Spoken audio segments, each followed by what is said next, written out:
Nrsimha ki jai. Very ugra. Extremely ugra. Absolutely ugra.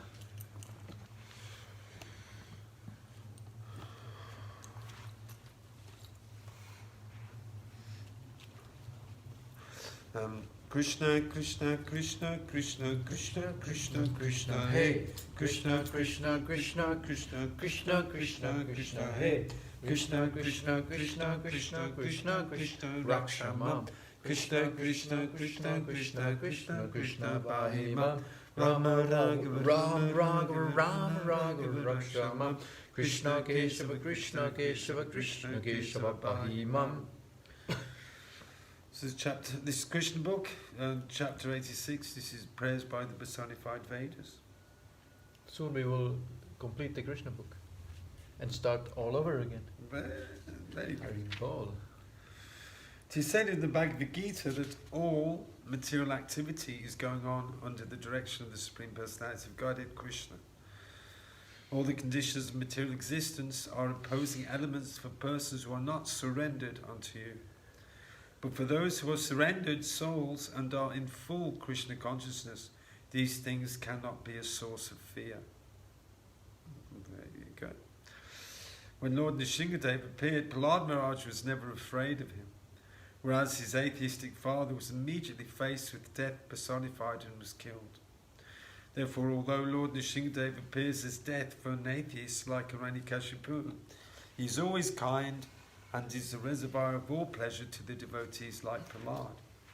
A pure devotee is not therefore afraid of death. A pure devotee is not therefore afraid of birth, death, old age and disease.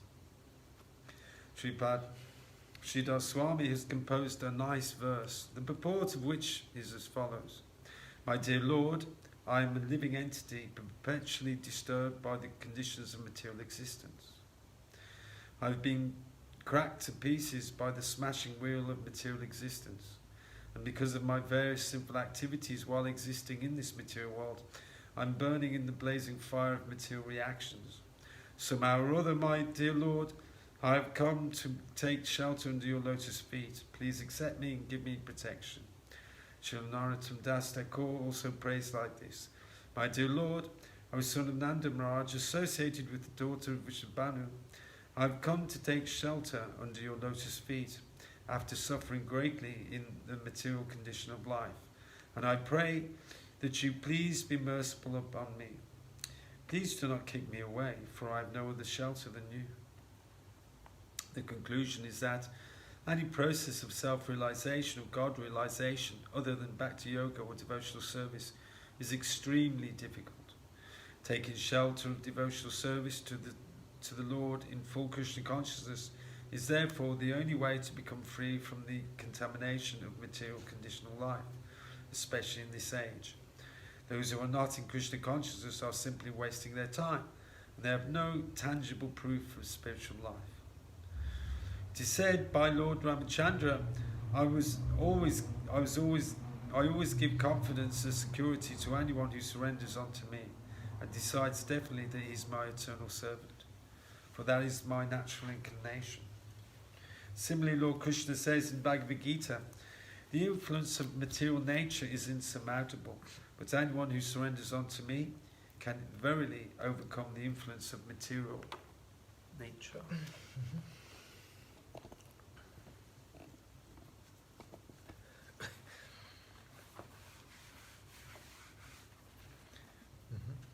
Krishna, Krishna. The devotees are not at all interested in arguing with the non-devotees to nullify their theories. Rather than wasting time, they always engage themselves in the transcendental loving service of the Lord in full Krishna consciousness.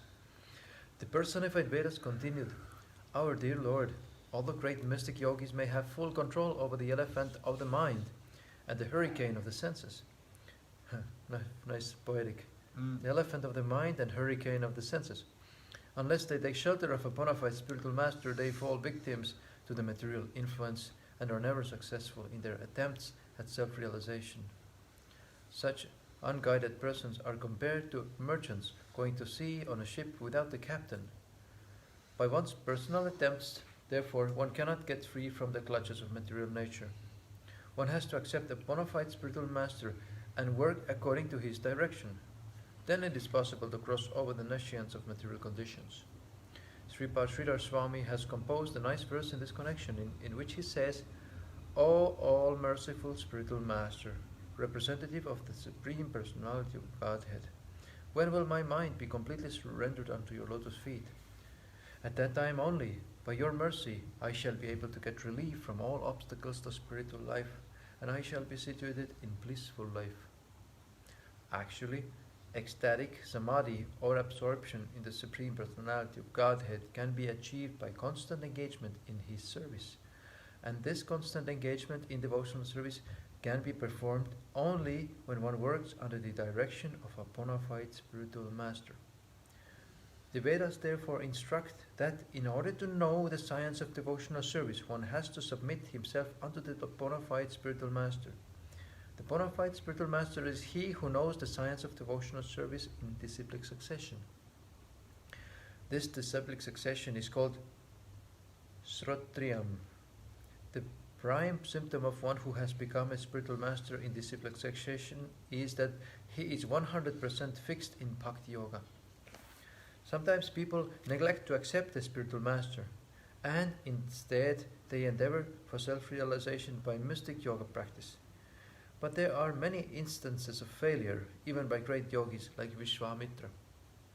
Arjuna said in the Bhagavad Gita that controlling the mind is as impractical as stopping the blowing of a hurricane. Sometimes the mind is compared to a maddened elephant.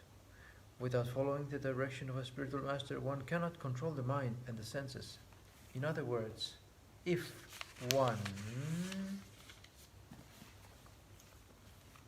practices yogic yoga mysticism does not accept a bona fide spiritual master, he will surely fail. He will simply waste his valuable time. The Vedic injunction is that no one can have full knowledge without being under the guidance of an acharya. Acharya van Purusho Veda. One who has accepted an acharya knows what is what. The absolute truth cannot be understood by arguments. One who has attained the perfect Brahminical stage naturally becomes renounced. He does not strive for material gain because by spiritual knowledge he has come to the conclusion that in this world there is no insufficiency.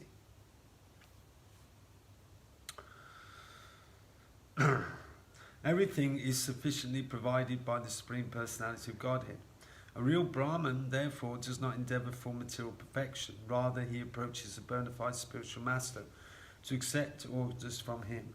A spiritual master's qualification is that he is Brahmanista, which means that he has given up all other activities and has dedicated his life to working only for the Supreme Personality of Godhead, Krishna. Working only for the Supreme Personality of Godhead, Krishna. When a bona fide student approaches a bona fide spiritual master, he submissively prays to the spiritual master, "My dear Lord, kindly accept me as your student and train me in such a way that I will be able to give up all other processes for self-realization and simply engage in Krishna consciousness, devotional service." The devotee engaged by the direction of the spiritual master in the transcendental loving service of the Lord contemplates as follows: "My dear Lord, you are the reservoir of pleasure, and since you are present, what is the use of transient pleasure derived from society, friendship and love? Persons unaware of the supreme reservoir of pleasure falsely engage in deriving pleasure from sense gratification. But this is transient and illusory." In this connection, Vijayapati, a great Vaishnava devotee and poet, says, "My dear Lord, undoubtedly there is some pleasure in the midst of society, friendship and love.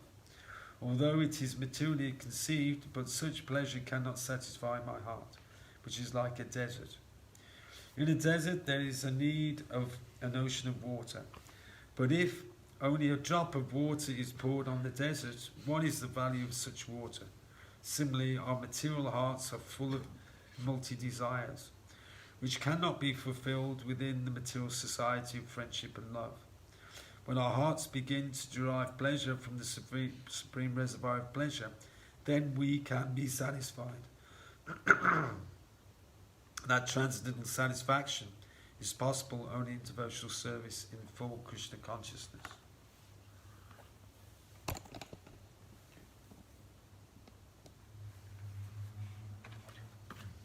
The personified Vedas continued, "Our dear Lord, you are Satchidananda Vigraha, the ever blissful form of knowledge, and because the living entities are part and parcels of your personality, their natural state of existence is to be fully conscious of you.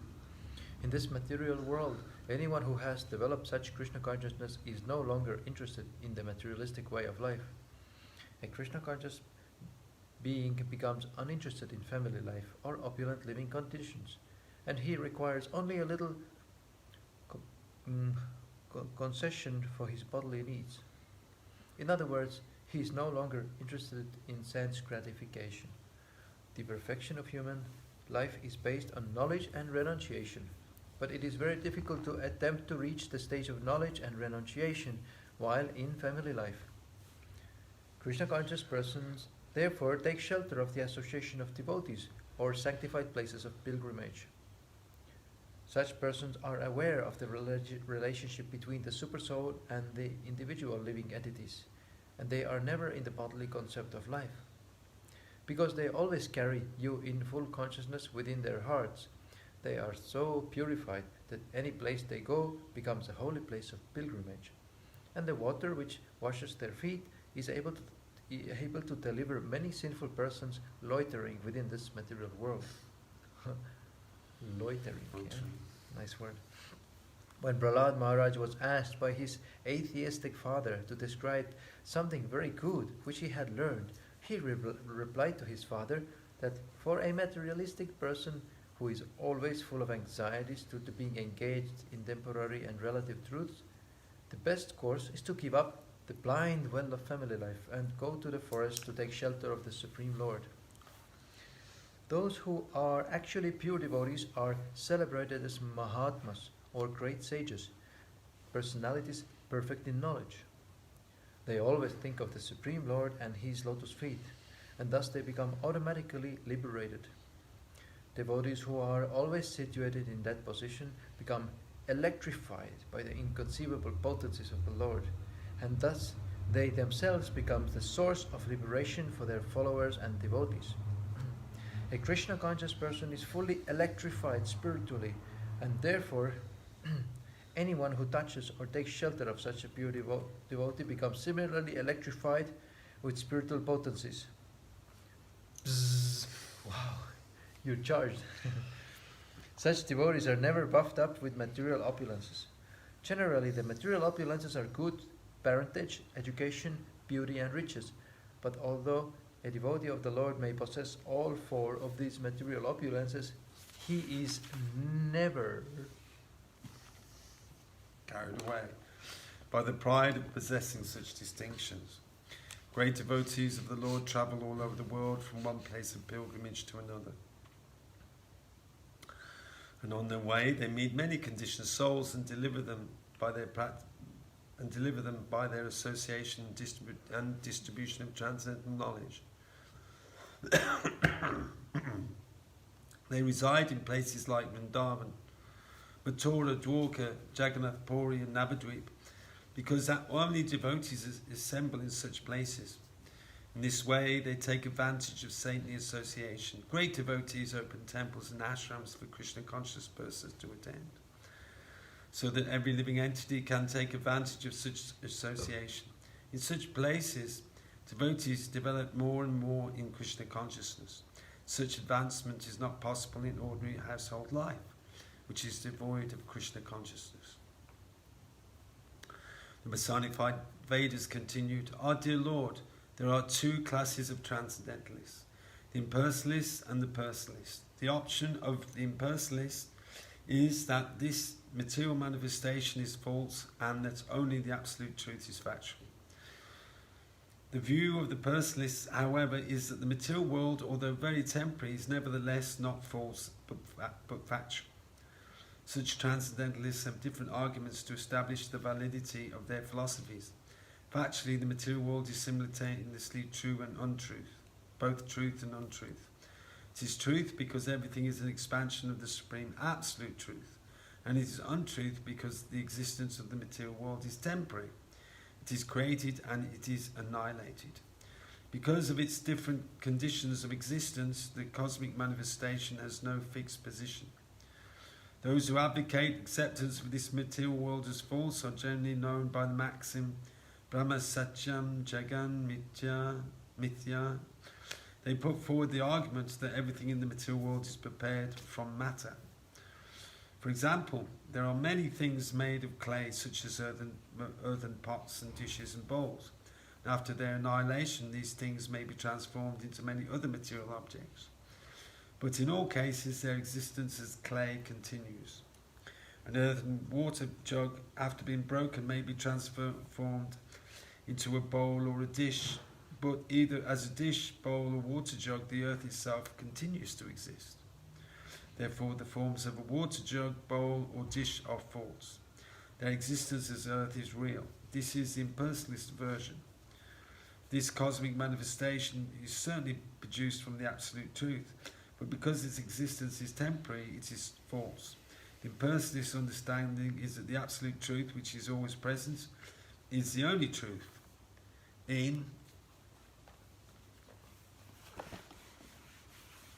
Only truth in opinion. In the opinion of the other transcendentalists, however, this material world, being product of the absolute truth, is also truth.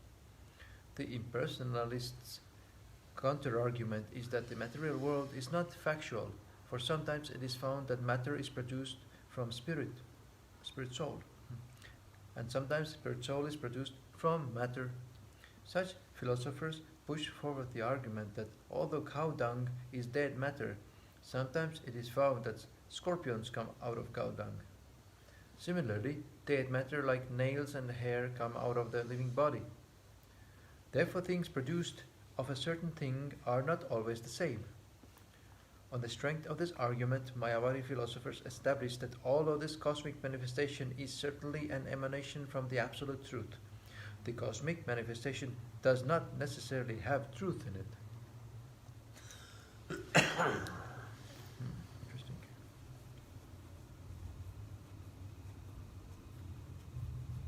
According to this view, the Absolute Truth, Brahman, should therefore be accepted as truth, whereas the cosmic manifestation, although a product of the Absolute Truth, cannot be taken as truth.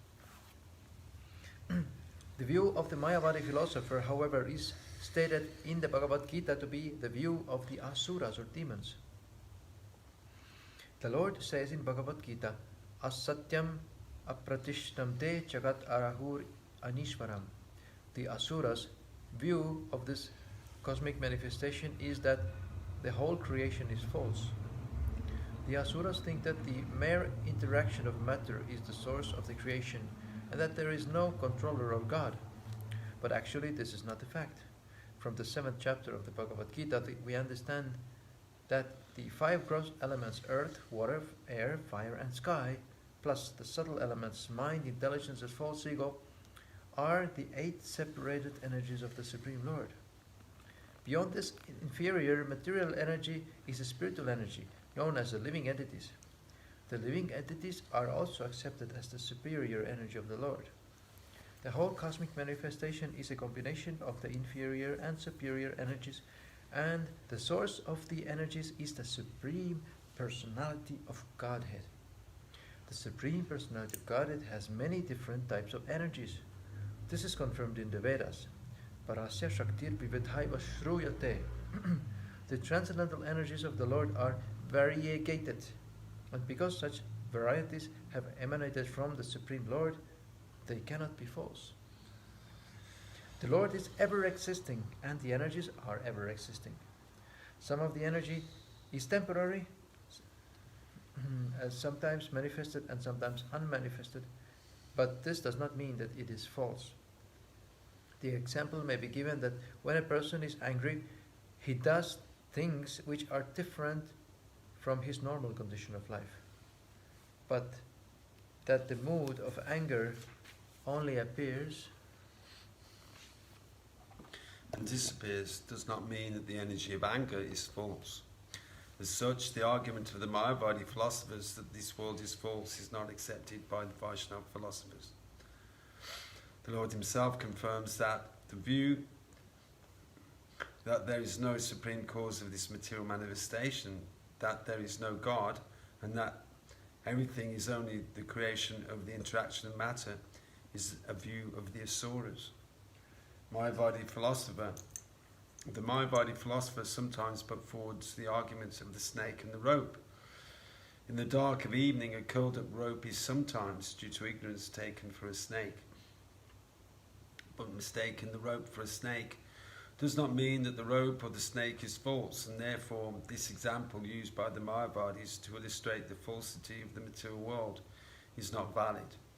When a thing is taken as fact but actually has no existence at all, it is called false. But if something is mistaken for something else, that does not mean that it's false. The Vaishnava philosophers use a very appropriate example comparing this material world to an earthen pot. When we see an earthen pot, it does not at once disappear and turn into something else. It may be temporary, but the earthen pot is taken into use for bringing water, and we continue to see it as an earthen pot. And therefore, although the earthen pot is temporary and different from the original earth, we cannot say that it is false. We should therefore conclude that the entire earth and the earthen pot are both truths, because one is the product of the other. We understand from Bhagavad Gita that after the dissolution of this cosmic manifestation, the energy enters into the Supreme Personality of Godhead. The Supreme Personality of Godhead is ever existing with his varied energies. Because the material creation is an emanation from him, we cannot say that this cosmic manifestation is a product of something void. Krishna is not void. Whenever we speak of Krishna, He is present with his form, quality, name, entourage and paraphernalia. Therefore Krishna is not impersonal. The original cause of everything is neither void nor impersonal, but is the Supreme Person. Demons may say that this material creation is Anusvara, without a controllable God, but such arguments ultimately cannot stand. The example given by the Mayavadi philosophers that inanimate matter like nails and hair comes from the living body is not a very sound argument. Nails and hair are undoubtedly inanimate.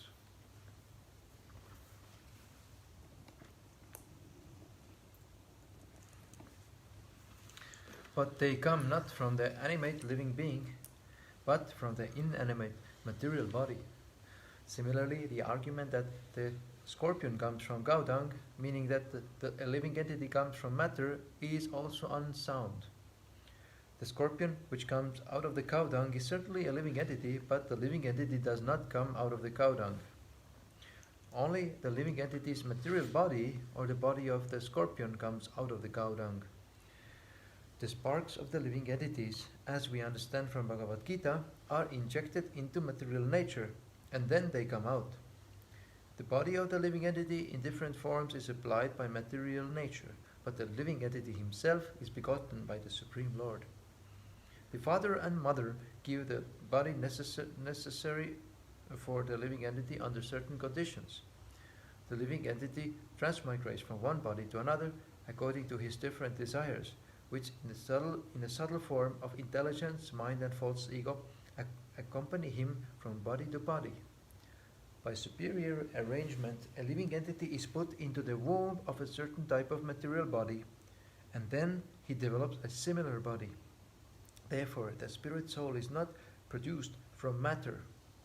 It takes on a particular type of body under superior arrangement. To our present existence, this material world is a combination of matter and spirit. The spirit is moving the matter. The spirit soul, the living entity, and matter are different energies of the Supreme Lord. And since both the energies are products of the Supreme Eternal or the Supreme Truth, they are factual, not false. Because the living entity is part and parcel of the Supreme, he exists eternally. Therefore, there cannot be any question of birth or death. So-called birth and death occur because of the material body. The Vedic version, Sarvam Khalvidam Brahma, means that since both the energies have emanated from the Supreme Brahman, everything we experience is non-different from Brahman. There are many arguments about the existence of this material world, but the Vaishnava philosophical conclusion is the best. Yeah, the best. The example of the earthen pot is very suitable. The form of the earthen pot may be temporary, but it has a specific purpose. The purpose of the earthen pot is to carry water from one place to another. Similarly, this material body, although temporary, has a special use. The living entity is given a chance from the beginning of the creation to evolve different kinds of material bodies according to the reserved desires he has accumulated from time immemorial. And thus we end today's Krishna book reading. Hare Krishna. Hare Krishna. Quick Panchatattva darshan. May Panchatattva bless you all. And so we are very, very fortunate. We have been reading this Krishna book almost every evening for the past 2 months, maybe even more. And this is not something ordinary. This opportunity to do this activity every evening is glorious. And also we receive the blessings and mercy of Srila Prabhupada by this daily reading of Krishna book, which was very dear to him. That's what he wanted. Srila Prabhupada, yeah, that's what he wanted. wanted. Every temple should do it. Every home. Every home. Yes, we receive Prabhupada's blessings, and because we please Prabhupada by doing that, reading or hearing. And so let us try to continue this yagya. It is a yagya, sacrifice, where Yes. we are sacrificing our time and our hearing ability, our oral reception. Or reception. Yeah. So we're blessed. Let's count our blessings.